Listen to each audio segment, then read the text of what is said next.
मित्रांनो, स्वागत आहे तुमचं आपल्या एका नवीन ब्लॉगमध्ये. तर आता वाजले संध्याकाळचे 4 आणि मी आलो होतो सध्या वावरामध्ये. आपले जे स्प्रिंकलर आहे मागं पायासाठी. तर आज आपल्या ब्लॉगचा 31वा दिवस आणि ह्या महिन्याचा आपला शेवटचा ब्लॉग आहे. आपले 1 महिना कंप्लीट झाला आहे आज. आणि आपले आजचे फॉलोअर्स 49.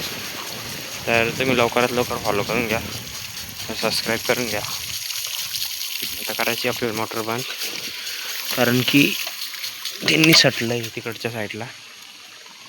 ते स्प्रिंकलर झाले होते तर तिकडच्या साईडला निसटलं आहे. पाणी तर भरपूर आहे, इथं निसटलं आहे. ते बसवावं लागेल, त्यानंतर ते चालू करावं लागेल. बघा, हे ज्या ठिकाणी असं कलावेले असं पाईपचं वाकेले त्या ठिकाणी जास्त निसटायची शक्यता राहते. हे बघा किती भिजलंय, पाय चाललाय खाली. तर इथंच्या साईडला निसटलंय. तर चप्पल घेऊ काढून, म्हणजे पाय की घालायचं काम नाही, चप्पल फसते जास्त. पाहू शकता तुम्ही, इथं सटकलंय ते, त्यामुळं ते पाणी कमी येत होतं स्प्रिंकलरमधून.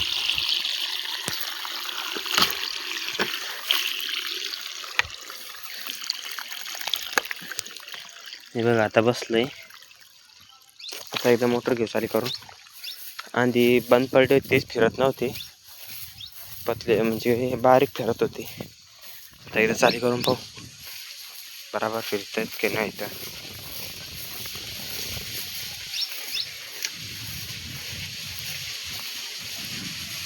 इथं पण पूर्ण वल्ल झालंय, कारण की इथं जवळ स्प्रिंकलर आहे, त्यामुळे आरामात चालू करावं लागतंय. इकडच्या साईडला ॲटो स्विच बघा चालू करून दिलं आहे. ते 15 सेकंद घेत आहे चालू व्हायसाठी.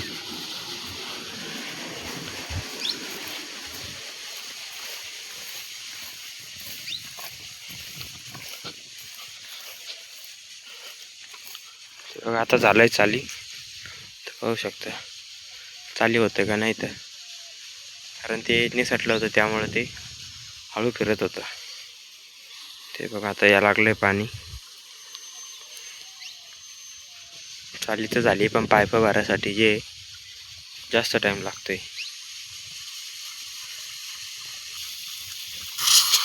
तर आता झालंय चाली.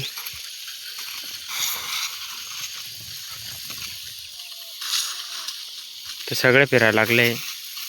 आधी जे ते फिरत नव्हतं, कारण की जे इथं जो पाईप आहे तो निसटला होता. तर सगळं चालू झालंय. तर खालच्या साईडला चालली आहे आपल्या डाळिंबामध्ये जे थोड्या टायमानं जे टरबूज आणि पेरू आहे त्या वावरामध्ये औषध सोडायचं आहे. पाहू आज जर राही नसली तर आज सोडायचं आहे, नाही तर मग उद्या चला.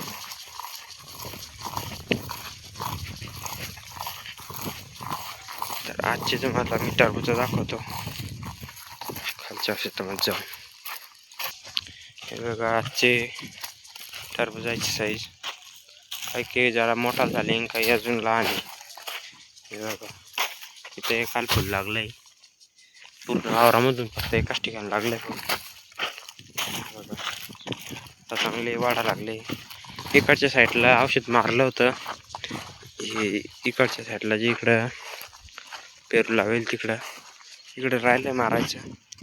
सध्या जे खाली दुसरं काम चालू आहे, हे जे संत्र्यामधले जे अळू आहे बांबू ते उचलणं चालू आहे, त्यामुळं तिकडं चालू आहे. आता उद्या परवा या झाडाची कटिंग करायला सुरुवात करायची. आणि हे जे माझा तण झालंय याला पण औषध मारून हे करायचं. त्या कोट्या जाऊन पलीकडं झालंय मारणं, इकडच्या साईडला राहिलंय. आपल्या चीज बी पाड लागली.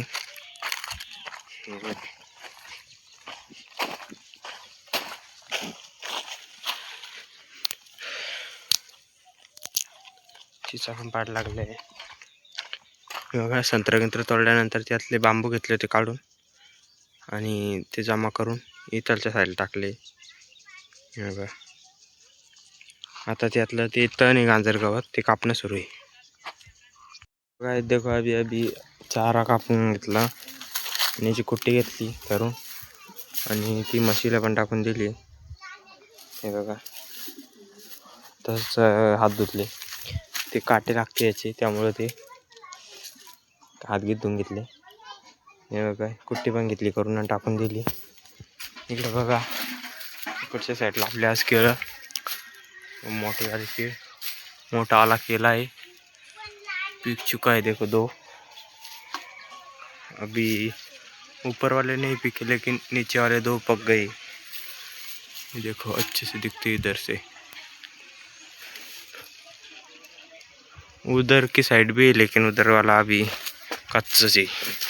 एक ये देखो इधर की साइड है लेकिन इधर वाला अभी कच्चा है. ये पक चुका है. इधर अंजीर का पेड़ है. ये देखो ये मैंने पकड़ा है ये, लेकिन इसमें अभी अंजीर नहीं है. देखो ये केले अभी पीक चुके हैं दो.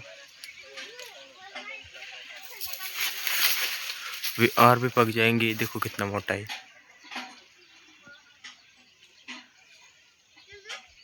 ये जो दूसरे वाले केले रहते हैं उससे वो बहुत बड़ा है क्योंकि वो अलग जात का है. मतलब उसकी वैरायटी अलग है उस पेड़ की. तो इधर से नहीं दिखता हो, उधर जाने के बाद दिख जाता है.